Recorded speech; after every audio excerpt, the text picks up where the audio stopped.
Who do you think would win in a fight? Michael Myers or Jason? If we're talking about Michael from the 4, 5, and 6 trilogy, I would say Jason takes it because that Michael's... No. That Michael is actually supernatural. Well, exactly. No, that's what I'm saying. He can't be killed. That Michael is actually supernatural. That's his power.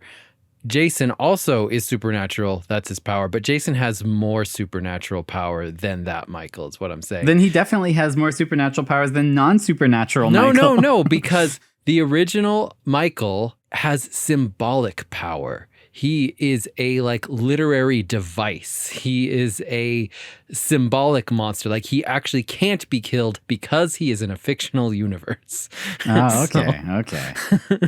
All you have to ask is one question. Has Michael Myers ever been to space or hell? No, that's true. Michael Myers has never been to any of those places. I'm sorry, Freddy. Jason has been to all of those places. Ergo, Jason takes it. What do you think Freddy would see if he went into Michael's dream? I think it would just be like a blank room with just nothing in it. No, it would. Michael just standing there being boring, and Freddy would No, that's what it would be. It would be a blank room with nothing in it, with him waiting for any person to come in so he could kill them. Any person, literally anyone. I want to get into that because original 1978 Michael, I feel like, is his own canon and has never existed ever again, even in the 2018 one. I don't think he was the same as all the other Michaels that are just killing machines. Hello and welcome to The Popcorn Isn't Real. Happy Halloween! This is part 2 of our epic journey through the entire Halloween series. In the first part, we looked at John Carpenter's classic, the 1978 Halloween. If you haven't listened to that one, I would encourage you to give it a listen when you get the chance. Today, we are going to be looking at the rest of the films in the Halloween franchise. We are examining the fan theory that the true villain of the Halloween series is Dr. Samuel Loomis. Though he may seem like the hero, we believe that he created the monster, Michael Myers, by psychologically abusing him as a child for over 7 years. And his true purpose in hunting down Michael, time after time, is so that no one can learn what he truly did. Now I'm going to quickly walk you through the timeline of Halloween because it gets a little wonky. First we have Halloween 1, followed directly by Halloween 2. Then we have Halloween 3, which is in its own universe, a universe where the original Halloween actually exists as a fictional film because a trailer for it is seen on TV at one point. We're not going to be looking at Halloween 3 for this theory. Then we have the Halloween 4 through 6 trilogy, which follows from Halloween 2, and we'll be starting by looking at those. Then we have the first reboot with H20, Halloween 20 years later, often referred to by us as H2O. This one says Halloween 4 through 6 are just a dream and follows after the events of Halloween 2. H20 is followed by Halloween Resurrection. Then we have the first hard reboot, Rob Zombie's Halloween, followed by Rob Zombie's Halloween 2. We are not going to be looking at either of the Rob Zombie films for this theory. Then we have Halloween 2018, which reboots the whole series to follow the 1978 film Halloween 1. We are going to be looking at that. Halloween 2018 is followed by Halloween Kills, which we did not have time to watch before recording this theory. It's just recently released, and we hope you all go see it. Okay, and if you're still with us after all that continuity mess, we're going to continue our theory starting with the 1981 film Halloween 2. It's a direct sequel to Halloween 1, right? Like, it starts exactly where Halloween 1 ends. With Loomis in that room right after Michael fell out the window, and then Michael's gone because he can't kill the boogeyman. Loomis raves to Sheriff Brackett, "I shot him 6 times. I shot him in the heart. This guy, he's not human." I kind of think that perhaps Dr. Loomis isn't that good of a shot. Oh, no. I missed 6 times. It also takes Sheriff Brackett a whole movie to get, quote unquote, just about to the point where he stops taking orders from an insane lunatic who wandered into his town raving about an inhuman force of evil that has come home. He's a psychologist. He's got the power of persuasion. He knows how to make you do what he wants. At one point, there's 2 ladies. Karen Bailey and Darcy Esmont are their names. They're not important. They are walking home from Stevie Mathis's Halloween party that had Pin the Tail on the Donkey and Bobbing for Apples with actual water. And actual I believe water? It's Darcy says, you got to use actual water because, and then she tries to explain it, but Karen cuts her off. What else would you use? Well, I'm thinking because like it sounds like Karen wanted it to be like more of a party, that maybe she was hoping it would be alcohol. Maybe Darcy was about to explain like that alcohol has a different density and so the apples would sink. I don't know. Dude, that's a theory. Wow, that's a good theory.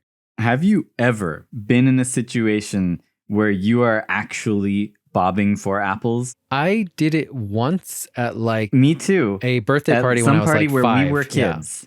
Yeah. Was this ever popular? Is that what they did for fun before they had like the internet and smartphones? Yeah. I guess. Those poor let's people. Put apples in a bucket and try and get them out with our teeth. That sounds like fun. Wow, let's do that. We can make a whole party about that. Hey, I bet people would want alcohol instead of water. Maybe that was it though. Maybe that's what it's about. It's just like getting drunk. Maybe that was the whole thing and we didn't understand because we were kids bobbing for apples with actual water. Yeah, I don't know. It could be. I remember we did also have Pin the Tail on a Donkey at that same party with the bobbing for apples that we were both at. We were at Stevie Mathis's Halloween party in 1978. Oh my gosh. What? Way before we were born. Wow. One day of our lives, we skipped way back in time just to be at a fictional party. So Darcy needs a ride home, but Karen can't give her a ride. And she says, can't you ask Eddie Lee? And she's like, Eddie Lee is in some other town. But interesting thing about this is if you watch the credits, Eddie Lee Volker is credited as the transportation coordinator. So the person who gives actors rides to and from the set. Wow. He should have given her a ride. Oh, man. This movie does ask the question, Laurie asks the question, why me? Which is a good question because as we talked about already, Michael's MO does seem to be like young people who are just about to have sex or just did have sex. And Laurie was not that. And so this sequel decided to be like, yeah, why was it her? And they're like, oh, she was his sister and she was adopted by the Strodes. It's really weird, but yeah. Dr. Loomis is like driving around with the police and they just like murder this poor costumed man. Dude, for no reason. They just run him down. He might have survived, but then it like bursts into flames. He just burns to death. No, the person who gets murdered is Ben Tramer, Laurie's crush, who she said in the first one she wishes he would ask her to the dance, and Annie called. Oh no. Like later on, they're like, I can't find Ben Tramer. And they're like, I think maybe it was that guy we ran over. Oh no.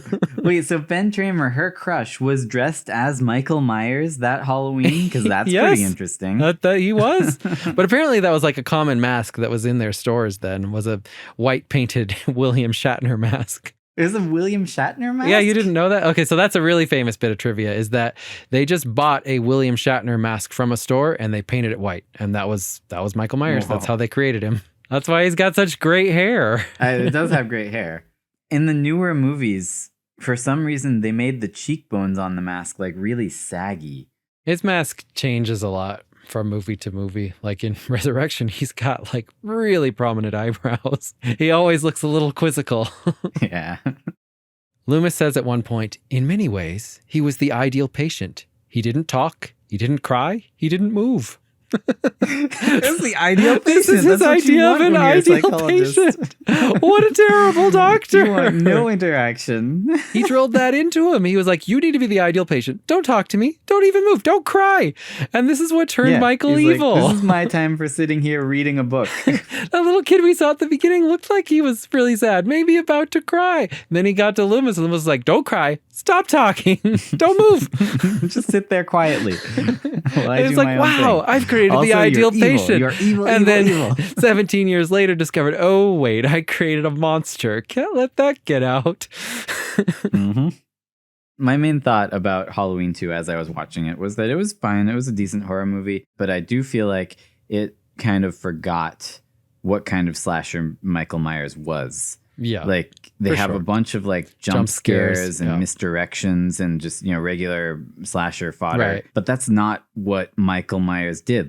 His thing was just being there, standing there in plain sight, staring at you, and then walking away or driving away or whatever. They went with he's purely and simply evil. And they're like, okay, he's evil. He just kills people all the time. He jumps out at people, And they forgot the boogeyman aspect of it, which is just that he is an entity that is always around, that watches you and occasionally punishes you. Yeah. So it ends with Michael Myers and Dr. Loomis getting blown up. It seems like they both died. Right. But did they? Until just recently, because I'd never watched 4 through 6, I actually did not think Loomis was in any other Halloween films. Turns out... Boy, you could not have been more mistaken. Loomis becomes the main character of the Halloween franchise for a while. Yeah.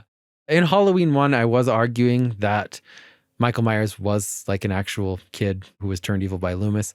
Obviously, in all the others, they're making him more and more supernatural. So from the others, I'm just picking out just little evidences that like Loomis is crazy and kind of evil himself.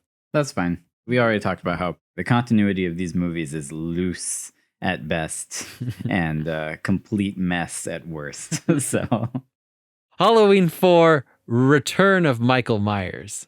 Halloween 4, I really liked how it started out with like 2 doctors going into an insane asylum, and this guard is kind of leading the way, and you hear like a scream in the distance, and one of the doctors says, "Jesus!" And the guard turns to him and says, "Jesus ain't got nothing to do with this place." Like, what a silly interaction. Like, he was just exclaiming. He wasn't actually calling upon his Lord and Savior.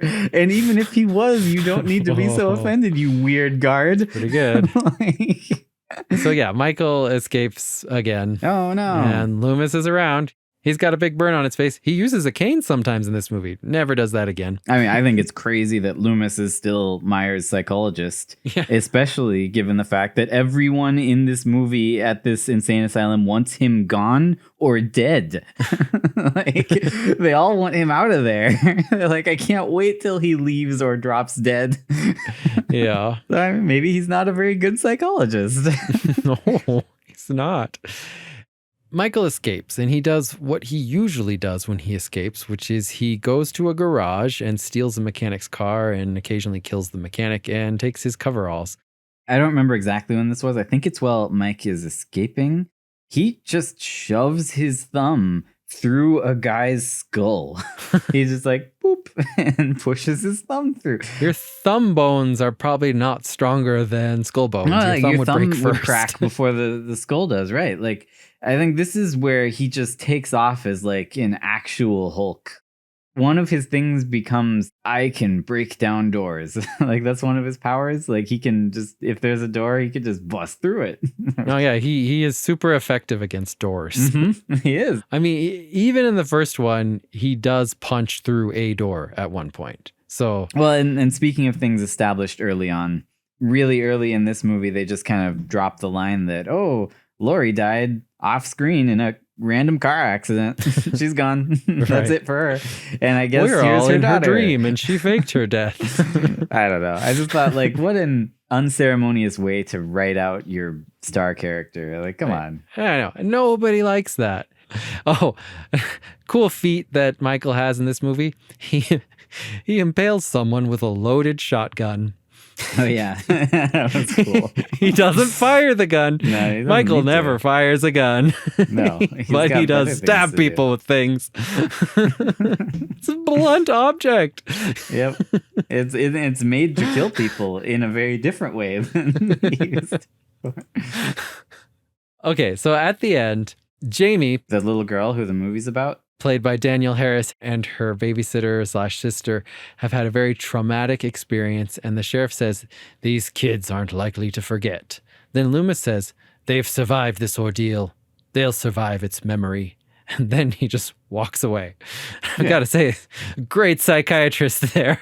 Like, these kids have just had like a traumatic experience, and this is how he deals with it, right? He's just like, stop talking, stand still, don't cry, get over it.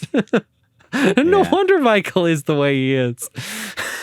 I did like the character of Jamie. I thought she was fun, kind of cute little girl. And Danielle Harris is great.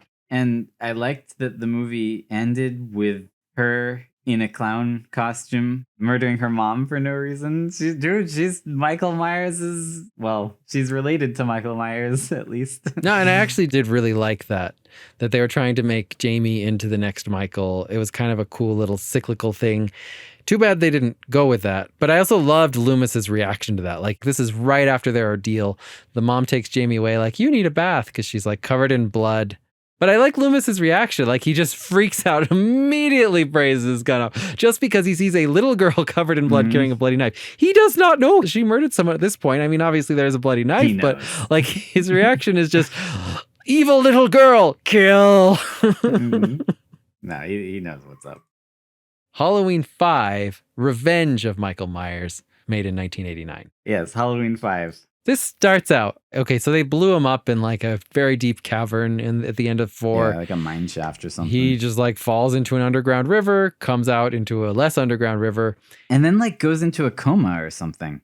No, an old man keeps his corpse on the floor of his shack for a year. Years, yeah. And then he wakes up on Halloween. It's pretty strange. This old man's just like, oh, I got my new decoration. Like, I love the way this looks on my floor. Anyway, this guy just left him on the floor for a year. Didn't try and bury the body, or if it wasn't a body, didn't try to bring it to a hospital. The main plot of this film is that Dr. Loomis is trying to get everyone out of his way so that he can badger and abuse Jamie into using her psychic powers to tell him about Michael. Exactly. And Jamie has psychic powers now. I want to clear some things up at the beginning of this movie. Ever since Halloween 4, you know how that movie ended with her becoming an evil clown and killing her mom, Jamie has undergone a transformation. She is now mute. Mm-hmm. She is psychic. Right. And she is also a little bit crazy. Like, she freaks out and has panic attacks or whatever you want to call them. And I got to say, like, Danielle Harris was a really good actor even as a kid. And she's good at being mute and crazy. She did great, dude. She was really good. She is being housed in like a facility for children with mental illnesses. Yeah. And being treated, luckily, by doctors other than Loomis. Right. She is literally the next Michael Myers. She murdered her mom for no reason and now doesn't talk. So how come she hasn't become an evil, empty void that just, roams the earth to kill? Yeah. Right? I mean, why the answer to that is clear. That she has other doctors treating her. Exactly. Loomis comes around, but they don't want him there. He's weird. And they're like, get out of here, bothering Jamie. Mm-hmm. Right. I thought this was very good evidence for your theory. She literally did what Michael did. And if anyone had treated him other than Loomis, then he would not have turned out the way he did. He just needed actual help instead of some weirdo telling him how pale and evil his eyes are. If Michael had been treated by anyone else. Well, but she is getting like harassed by people. She gets a rock thrown through her window with a note, "The evil child must die." Do you think Loomis set that up? Loomis paid someone to do that. That's what I thought. I was like, this is way too similar to the stuff he says. This is what Loomis would say. And like, when they did that at the beginning of the film, I was like, oh, okay, so we're going to deal with like the Haddonfield mob, right? They're going to be trying to kill Jamie here. No one in the movie cared about her. No one was like, oh, she's evil. Only Loomis. That rock thing happens once right when Loomis shows up. Mm-hmm. Like, I mean, he's obviously not the one who threw it, but like, it's using he wrote the note, I think, at least. It certainly is phrased how he would phrase something. The evil child must die. Halloween 5, I would say, is the best of that trilogy, 4 through 6. Yeah, I think it's actually pretty fun. It's a fun movie. And I also think that to some extent in this movie, Michael does a little bit go back to his old personality. He is a little bit more about creeping and about slow scares rather than jump scares. Yeah, I mean, he waited a whole year on that guy's floor just watching him. And there are a few times in this one where he actually does mess around with his victims before he kills them. So I like that. Jamie has like a foster sister who was in Halloween 4 who dies in this one. But her foster sister's friend is Tina, who just for whatever reason has a really close connection with Jamie. They just like love each other. And Jamie's like, I have to save Tina. And I actually thought Tina was a good character because everything about her is kind of unexpected. She's the sort of person who you expect to die because she's all about like partying and getting drunk and like, oh, don't worry about the crazy killer who wants to kill And like she comes like face to face with him at that gas station, or sorry, at the cookie lady's gas station, right? Yeah. That part is great. It's really suspenseful. Super suspenseful. There's some really good police officers who, when Jamie says "cookie woman," the police officer is like, Phil's gas station on 5th and Main, which happens to have a picture of a woman with big cookie boobs. Yep, she sure did have big cookie boobs. Cookie woman could have meant anything. No. Maybe it means she wants someone to bring her a cookie. She's like, cookie woman. Wow. He's like a weird sexist man from the 50s. No. So, well, what's good about Tina is she's a pretty terrible person. Like she has just enough good qualities that you want her to live, but enough bad qualities that you're like, she's probably gonna die. Yeah. And so it creates like a lot of good tension. Mm-hmm. She also gives a very good performance of being creeped out by Loomis when she's like leaving after they're reassuring Jamie because some crazy psychic thing happened. And he leans way too close to Tina and growls, "Stay the night."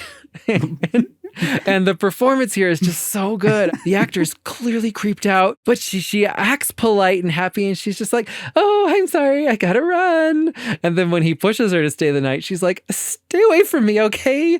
You know, you're really creepy, filling that girl with all that boogeyman crap." And then she leaves. Yeah, well, she's right. She has, I think, one of the most authentic reactions to Loomis. Yeah, most people just act like his weirdness is normal. Most people act like the cops. When he tells the cops to follow Tina after this interaction, they say, "For you, Doc, anything." Yeah, and I want to know that this is so consistent. This has always been the attitude of the Haddonfield Police Department toward Dr. Loomis. Yeah, they'll do anything for him. Tina does make some terrible choices throughout this film. One, when she tries really hard to get her best friend's boyfriend killed by the police by running out of a Halloween party with him wearing a Michael Myers mask, trying to kill her with like an axe. And then the cops point their guns at him and he's like, "Ha, this isn't a laughing matter. They're about to kill you, man." Yeah, no, they've really pranked those policemen. Yeah, Loomis's plan is to lure Michael to his own home. And so he keeps acting like he has a really foolproof plan. Like, this is the only way to kill him. Like, it feels like he's somehow uncovered some sort of weird supernatural way to kill him. Like, it has to be in his own home so the ritual may be complete, sort of thing.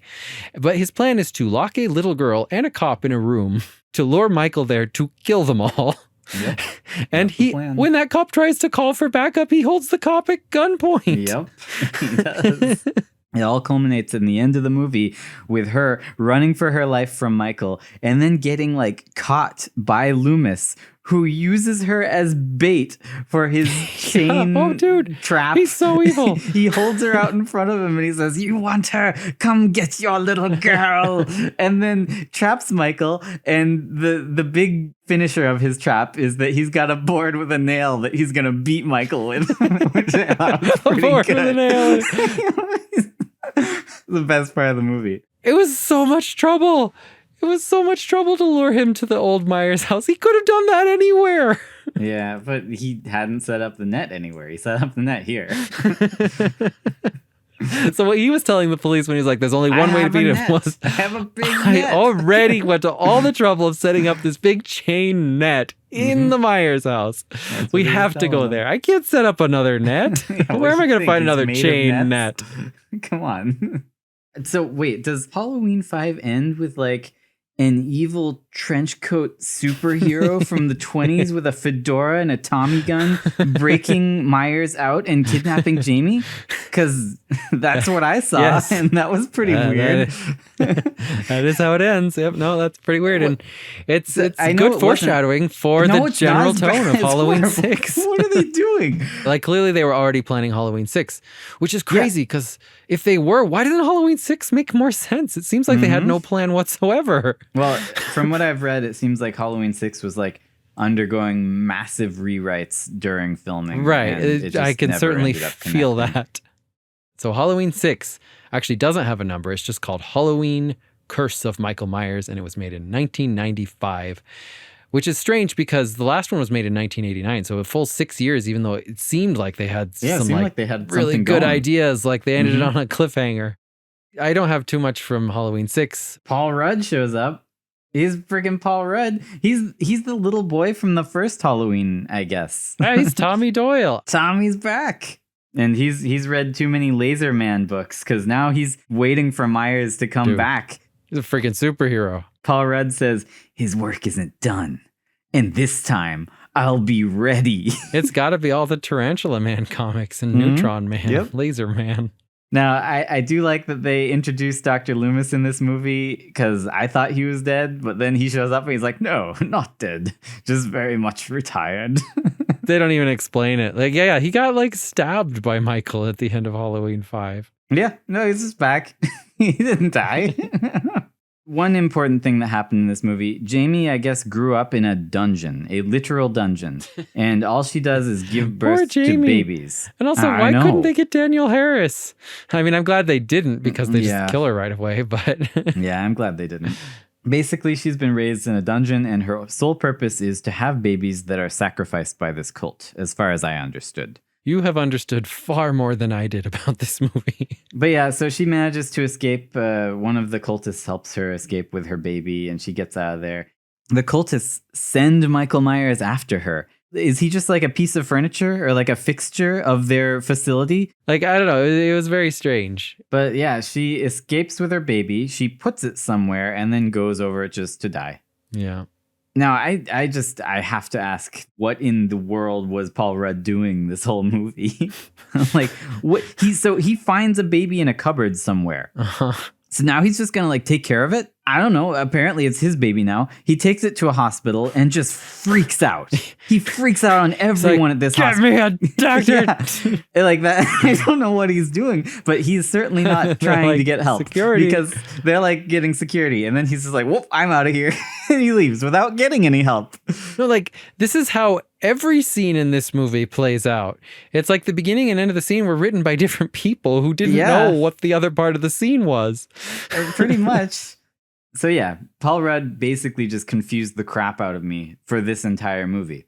But then fully redeemed himself when he just beat the absolute crap out of Michael Myers. Michael Myers is like attacking them, and then Paul Rudd's just like, no, not today. Just pounds him to the floor, injects him with some random stuff, and like walks away victorious. When he injects him with that thing, my only complaint was he didn't say, let me handle this bitch. Yeah. No, you should have said it. I was like, what's going on here? There's one line you say before you inject. Was that film Jason made like several years later or something? Do you know what they injected him with? I don't know. No, like, that and he just kind of like come out of he nowhere. just like dissolves into nothing. Yeah, that was it for he? him. That is literally the end of that Michael. That's that specific supernatural weird cult Celery Michael. Man beat the crap out of him. Just killed him. Go Celery Man, dude. We've got important work to do. At one point in the movie, the cultists have like Loomis and Paul Rudd like in a room, and they've trapped them. And then the next scene, Loomis and Paul Rudd are just outside, and they're like, "Whoa, that was horrible. What do we do now?" Yeah, I know. Like, why are you outside? What happened? There's so many cuts like that in this film where it's just like, what happened between shots? Like, I don't understand how these people got here. Halloween 6 is just a ball of crazy.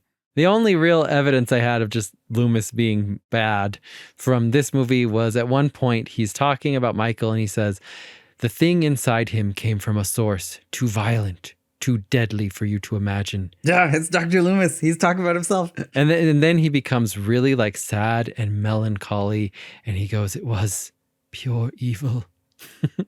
It's because he's the source. The thing that came from him was a source too violent, too deadly, too evil. It was Dr. Loomis.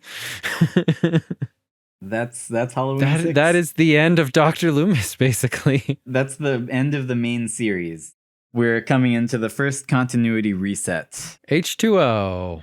H20 years later, whatever the title is. Yeah. Made in 1998.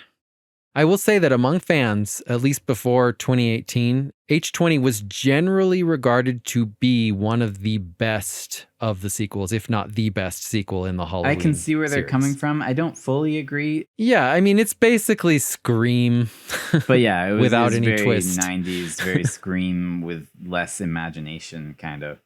I thought it started out with a cute Jason reference at the beginning. I thought that was fun, kind of poking fun at the fact that Jason is just Michael Myers. Joseph Gordon-Levitt shows up in the Jason mask for the first jump scare of the movie. I thought that's nice. Yep. A cute tip of the hat, fun. Right? Like, that's cool. Yeah, so Marion Chambers, the nurse from the first film. Yeah. Wow, she's back. Played by Nancy Stevens, who's coming back in Halloween Kills again. And this one, her house has been like broken into, and she goes over to the neighbor's house, and she is the neighbor's kids are like... of a home invasion. Yeah. She knows that there are bad people in her house. Why does she decide to call on the 2 teenage boys next door to go and rid her house of home invaders? Like, yeah, I might check it out. I would definitely call the police. I would not ask 2 children to go in my house.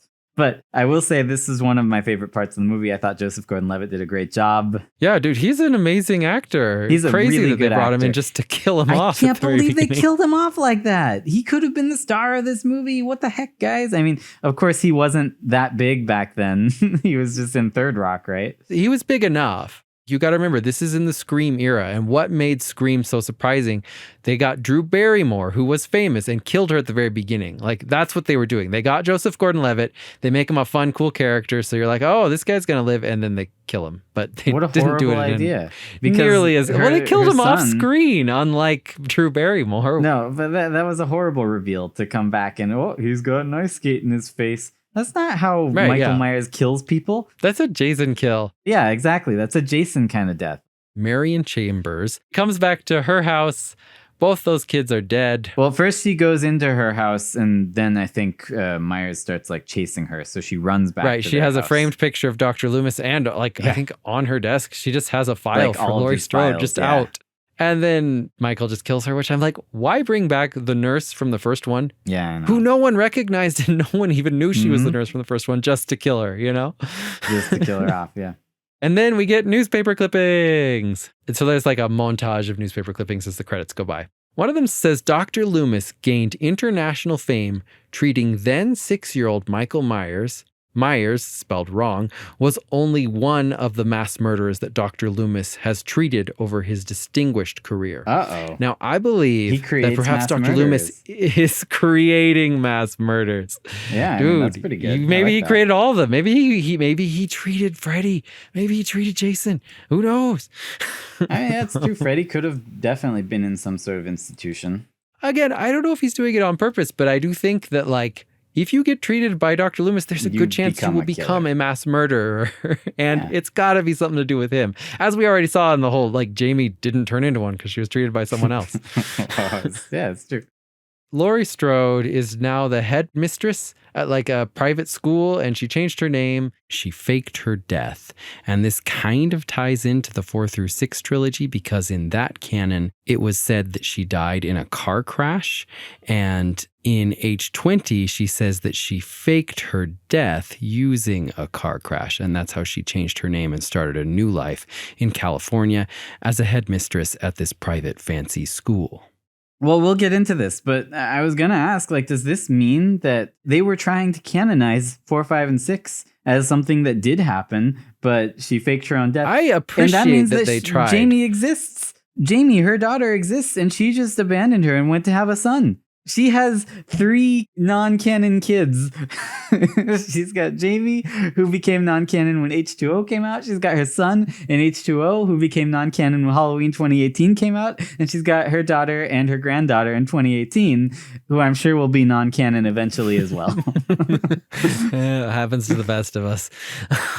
I do think that the guy that they got to play her son in this movie does kind of look like her. Her son is played by Josh Hartnett, who actually was somewhat of a teen, like, famous guy for like a few months in like the late 90s, early 2000s. Really? No, he's the main character in The Faculty, I think. Oh, dude, yeah. I knew I recognized him. That's a good movie. Why did they have LL Cool J come back from the dead just to save Michael Myers at the end? Jamie Lee Curtis is about to kill Michael Myers. Like, it's all done, and she's got him on the ropes, and the paramedics are coming. And then this security guard, LL Cool J, like, pops out of nowhere and is like, no, don't kill Michael Myers, and saves him. And I'm like, why? Why have him do that? That's like he's the opposite of Busta Rhymes. Like, jeez. Right. Anyway, then she gets in the ambulance and kills him anyway. Or does she? So I always love moments where Michael acts a little bit human. And so at the end, I liked that Michael is reaching out to her and there's that moment and then she chops off his head. That on its own was already a cool moment. It was even cooler when you got to Resurrection and they revealed that was just some random dude wearing a mask who was like, save me. Laurie Strode chopped off his head. With one swing of an axe, chops his entire head off. I think that's the best way they've ever brought Michael back.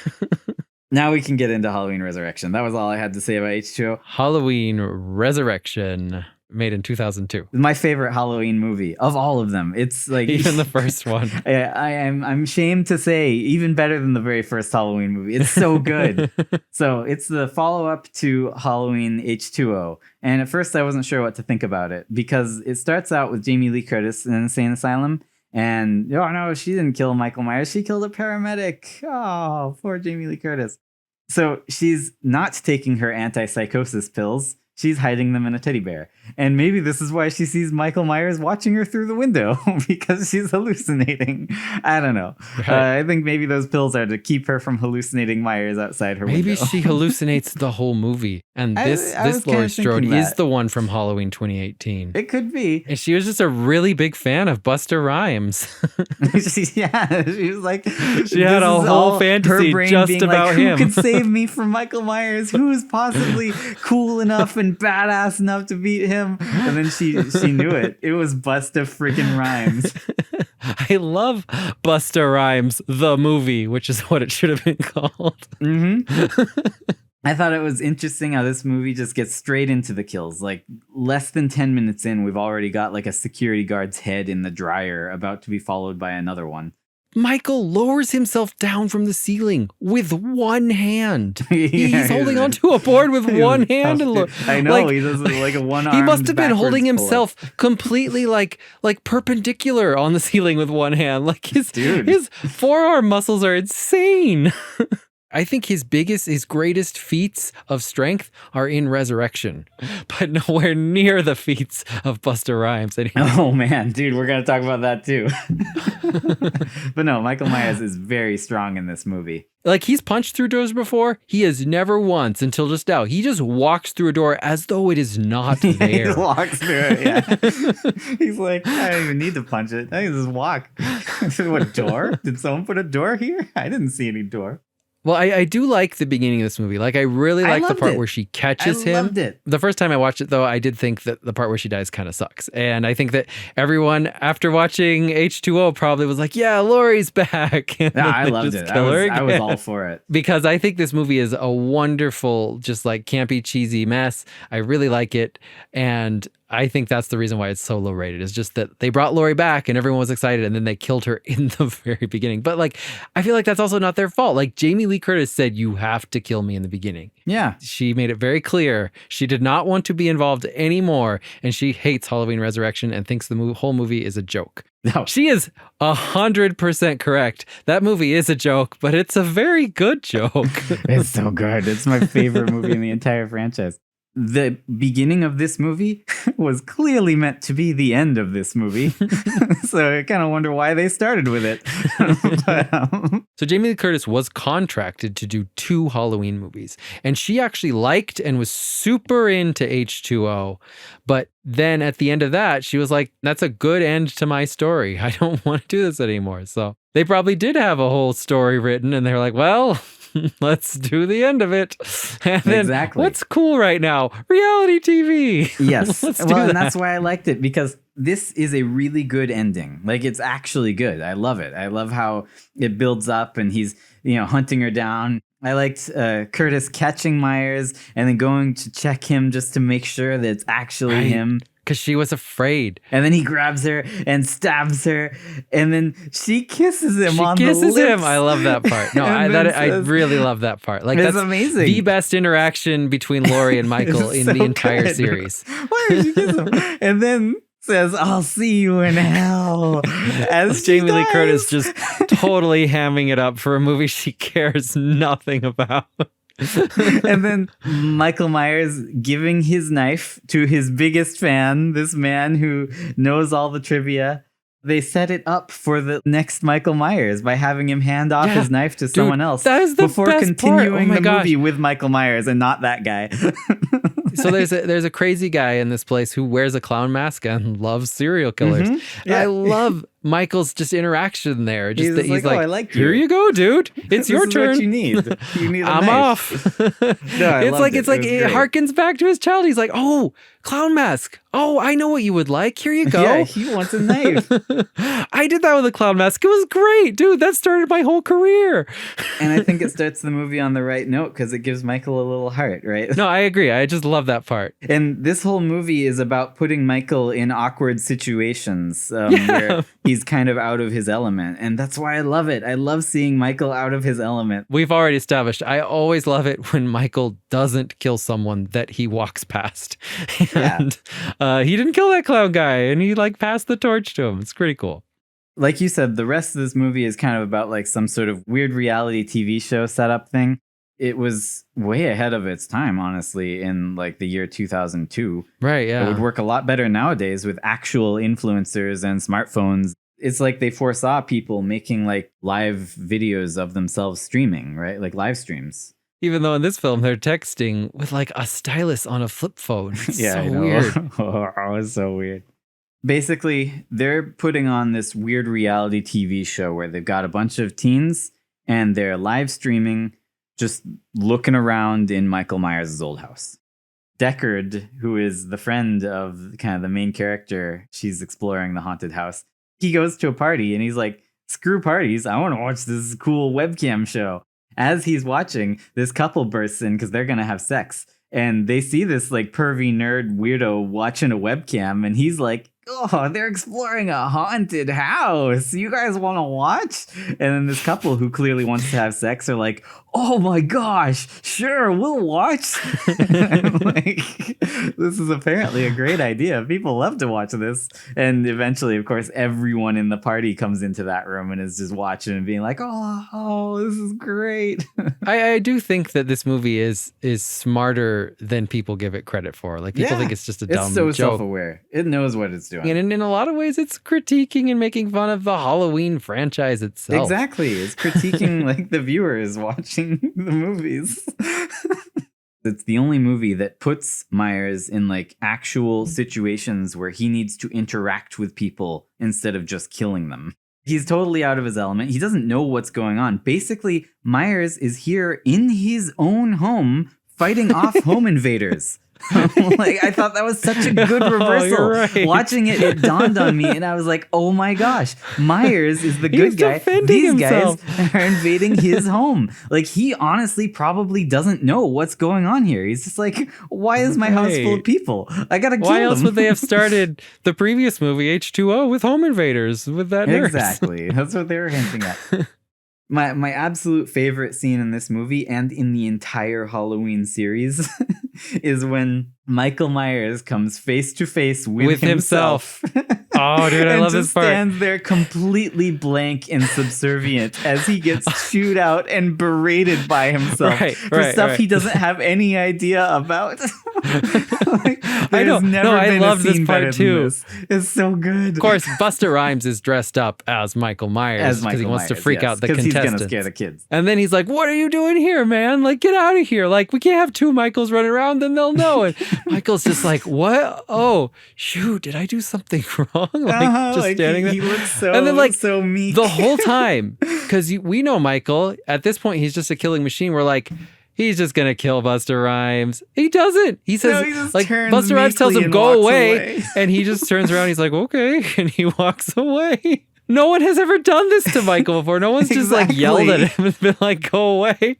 In my mind, I think that he, in his own twisted subconscious, believes that this is himself. And he's mad at himself and yelling at himself because he hasn't killed more teens. So he's like, oh, I guess I better go kill some more of them. And this is another meta moment where I think it's critiquing itself. Like, this is literally the franchise yelling at itself. It's like, kill more, scare them more. And I kind of thought maybe the writers had come up with the idea to have 2 Michael Myerses in one movie. And then they were like, no, that's stupid. We can't have 2 Michael Myerses. And then they wrote this scene. And I just love how consistent Busta Rhymes is throughout this movie. So at this point, he doesn't know that's Michael Myers, but he very quickly learns that is real Michael Myers and he is actually killing people. Mm-hmm. But Busta Rhymes never is even remotely afraid of Michael Myers. He doesn't have even a shred of fear toward this mass murderer. Going along with my point about fear and just how amazingly well crafted this movie was. One of the things that people think is stupid about this movie is that Busta Rhymes beats Michael. Why can Busta Rhymes beat Michael? Laurie Strode tells us at the very beginning, she says that she can beat Michael because she does not fear him. And then her sin is that she lets fear creep into her heart because she's like, oh, I'm afraid this might not actually be Michael. And that's why she dies. True. Busta Rhymes wins because he never has any fear of Michael. And that's why he can just beat the crap out of him. He just karate kicks Myers out the window and hangs him up like a freaking piñata. What is even going on here? Like, at first you think Busta Rhymes is about to like trip and fall on his butt and it's going to be silly. No, he spins around, karate kicks him right out that wall. Like, he's out of here. Right. And then Michael comes back and stabs him. And now you're like, oh no, Busta Rhymes is dead. Dude, but oh boy, is he not done yet. To beat Busta Rhymes. No, I'm so glad I made it to Halloween Resurrection. It's made the entire series just worth watching. It's so good.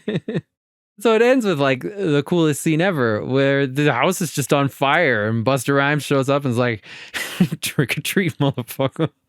And, oh, dude, yes. Oh my God. But Busta Rhymes just kicks Myers' ass up and down the house. Like, what more could I want? I thought it was really sad that they killed Michael Myers in his own house and burnt his house down around him. Like, they are the bad guys. And they electrocuted him at the same time. The house is already on fire and they tangle him up in wires. Very, very unbelievably good meta critique of what they are doing. I want to talk about this. They are literally killing Michael Myers and burning down. Pretty much laughing about it, rubbing it in our face with their mother effers. Well, at the very end, the house is burning down, but they got out. They're alive. The reporters are interviewing them. And Busta Rhymes says to the reporters, he's like, Michael Myers is not a soundbite, a spinoff, a celebrity tie-in. I'm done dancing for these cameras, which I think is a good end to the series. Because first of all, 2 of those make sense. Soundbite does not. Michael Myers doesn't speak. You cannot get a soundbite from him. He's not a spin-off. I'm sure they talked about making spin-offs when they were developing this movie, so they're like making fun of that. Why would he even He's say not that? A celebrity tie-in. Busta Rhymes is the celebrity in this movie, and he's the one saying that. Yes. He's the celebrity tie-in. And then just at the end, the last line being like, I'm done dancing for these cameras, and just that's it. That's the end of the series. Which it was the end of the series. Like, they knew what they were doing. They burnt it They're down. like, we are destroying this series, and that's it. Well, but then they do end it with Myers like opening his eyes, and he's alive. But that was the longest gap between a Halloween film. It was over. Like, it was done. I mean, I guess the Rob Zombies did come out. Maybe it wasn't the longest gap. I don't remember when those came out. We can at least mention those. So the Rob Zombie movies came out after Halloween Resurrection. There were 2 of them, and they were like a full reboot of the entire Halloween franchise. All right. So after the Rob Zombie movies and after Halloween Resurrection comes Halloween 2018. Basically, it's time for another continuity reset. We are back to just after Halloween 1. So nothing else ever happened. So these random podcasters get full access to this completely insane asylum. Like, they keep their inmates on a chessboard. They're all relegated tethered to like random brick. squares of the chessboard. Yes, tethered to bricks. It's so weird. And they allow these podcasters to just taunt the crap out of Myers, like holding up his mask, taunting him with it. The guy is screaming, say something, say something, say something. It's so great. This is some top-notch therapy that Michael Myers is getting here. We should be doing what these guys are doing. Like these two podcasters in this movie just showing up at random people's houses and demanding interviews with no appointment or even any previous contact. Well, they've got money to just throw around. Even then, you don't just show up. I feel like this was made by someone who's maybe about 10 to 20 years older than us, who doesn't exactly know what podcasts are. Work. And like, so the general consensus of like a slightly older generation is that podcasts are really big right now and people are making tons of money off of podcasts and I'm not. And so like they assume that it's just like these hard-hitting journalists. Losers. Right. Not just like, this is like anyone can make a podcast, dude. Just go make a podcast. Yeah. I loved how they had him recording sound bites for his podcast as they were driving. Yeah, don't do that. Dude, we did that. You did that. It doesn't work so well. But okay, wait. So the moment when the podcasters come to Laurie Strode's weird, not even house, her like compound out in the woods, they ask her, because she doesn't want to talk to them, like, how does $3,000 sound? And then she opens the door. Now, I think this is a meta commentary on how they got Jamie Lee Curtis to come back to the franchise. I think so too. But they probably said 3 million behind that. I will say these podcasters, for the $3,000 they paid for this interview, they did a horrible interview. They did not get any sound bites at all from her. No, they talked it's a podcast, dudes. They're acting like they're hard-hitting journalists going for a specific story. When it's like, if you're a podcaster, you need this person to talk. Anything. Yeah, you get this person to talk. They needed her to say anything at all, but they spent the whole time being like, how do you feel doing this and this and this, even though it's had terrible consequences of blah, blah, blah, blah, blah. It's not at all like how we talk to directors and be like, hey, how come you did this and this and this and made this happen? Like, shut up, listen to our theory. Stop talking, okay? We're right. We just want to get your reaction, dude. Very much reminded me of how we do our interviews. So anyway, I wanted to say I actually really liked the podcasters as characters. I thought they were really good actors, and I thought they were interesting characters. They were in the movie more. Right, and I would they felt like they were going to be the next Dr. Loomis, and then they just kill him off in like a bathroom. And then we're focusing on far more boring characters, like the daughter, the granddaughter. They're not interesting. Laurie Strode herself is, but like... but at least the relationship is interesting, right? Because they're related to Laurie Strode, and we can explore like the damage she's done to her family with her crazy, unfounded terror of Michael Myers. Why is she so traumatized? Dude, I know. That's the biggest problem with this whole movie. Exactly. It's like, it is the biggest problem. It's relying on what we know of the franchise that came before it, while at the same time telling us that franchise didn't happen. It doesn't exist. Yeah. And Jamie herself is acting like she lived through all the other movies. She was just a 17-year-old girl. And yes, I'm sure it was traumatic when her two friends were murdered and one of their boyfriends. But like... I feel like she wouldn't have grown up to be Sarah Connor. Right, exactly. Well, and in that respect, it felt to me a lot like the newer Terminator movies, like Genesis and Dark Fate, which both relied very much on us knowing things about previous movies that now haven't happened. Near the beginning, there is a point at which they play a recording from Dr. Loomis. And whoever they got to do the Loomis voice did it amazingly well. He did a great impression. Well, so here's what he says. He says, "My suggestion is termination. Death is the only solution for Michael. There is nothing to be gained for keeping evil alive. I'll be with him to make sure his life is extinguished, my ear on his chest to hear for myself that his vitals no longer function, and immediately incinerate the body. It needs to die." Yeah, he doesn't like Michael. This is his psychiatrist. It needs to die. And not only does it need to die, we need to destroy the evidence. His body must be incinerated. Like when he says the body must be incinerated, what I'm saying is this is pre-supernatural Michael. There's no reason to incinerate the body unless you are a paranoid doctor who screwed this guy up and you want to just destroy all evidence of that. One line that I really liked was where Laurie is talking to some cop and she's like, "I prayed every night that he would escape." so I could kill him. And the cop says, that was a dumb thing to pray for. He's right. Yeah. What a dumb thing to pray for. Maybe she saw the first one and she was just mad at herself for being so catatonic and always sitting with her back to Michael. And she was like, I'm not going to be that girl. So I could redo that. I'm going to be the exact opposite of that person now. Dude, but if she saw the first movie, then that means that she's in the Halloween 3 universe, in which the first movie is a movie. She very well could be. So yeah, then Michael confronts them at Laurie's house. And it's funny because she turns on all these lights and the lights just flood the outside, right? Like the front yard is flooded with light. The rest of the house is dark and she's using a flashlight. I'm like, lady, why wouldn't you fill your house with lights? You don't want to be hunting a serial killer in the dark. Her thing is that she's crazy, right? So that's true. Maybe she thinks she's like, she's just wacky. You're not it's hunting backwards me. world. I'm hunting you. Exactly. Like I said, she watched the first movie. She's like, that's not me. I'm Michael, and I'm gonna kill Michael so I can be Michael. For this entire part where she's trying to kill Michael in her house, she is fixated on this idea that Michael Myers would hide in a closet. She checks every closet in the house, like very deliberately. Why does she think Michael Myers will hide in a closet? Michael Myers has never hid in a closet. She has hidden in a closet. So yeah, I thought she was just projecting. Like she's like, what do people do when they're being hunted? They hide in closets. That's what I did. I hid in the closet. So now she thinks he's being hunted. And she's like, he would hide in the closet. Right. So she's trying to reverse it. And she's like, man, I'm Michael now and he's me. Yes, exactly. And he would hide in the closet. Where would I be? I'd be in the fatal closet. flaw in her plan is that he is not her. He is he's Michael. Not her. You know?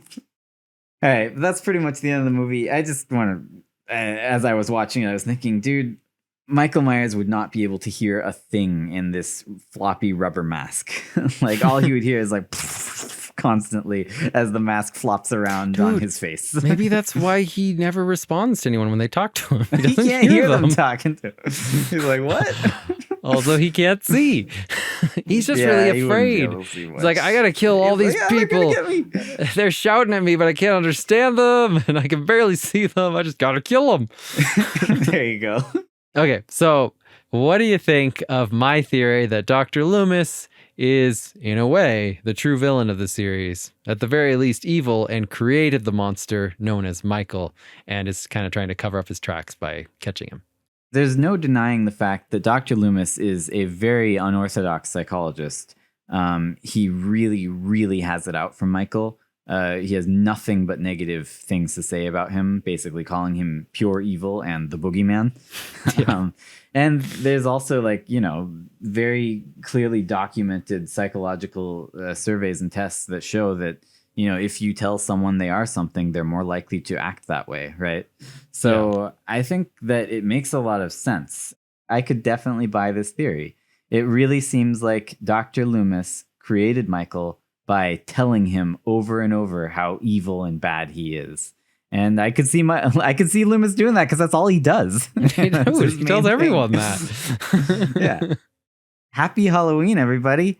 I hope you enjoyed our special edition Happy Halloween episode. We watched 8 movies just to bring this to you, so we'll eat your heart out. You're welcome. Halloween is a great movie. Go watch Halloween. Everyone see it. And if you want to see, you can see Halloween the others. Kills.